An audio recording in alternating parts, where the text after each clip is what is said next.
This video is going to explain how to use the Student Accessibility Services Faculty Portal for reviewing letters of accommodation from students. If you have a student with accommodations, you will receive a notification email instructing you to log into the faculty portal.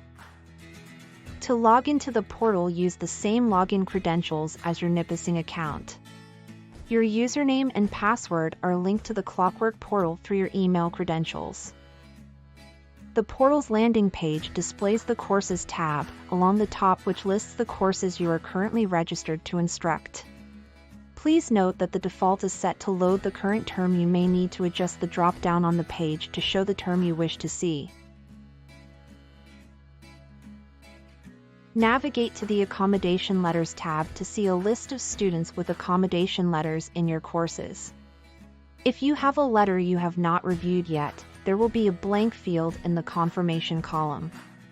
Select the student you would like to view the accommodation letter for, and click View Letter.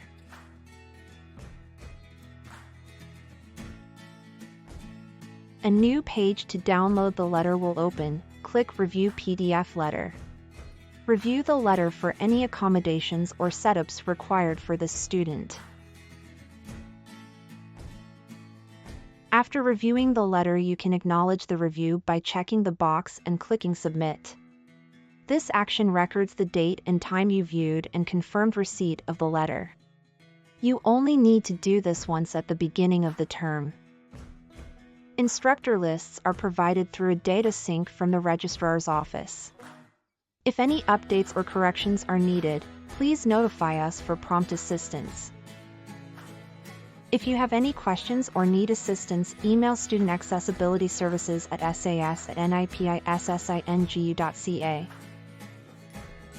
We hope you find this process smooth and efficient.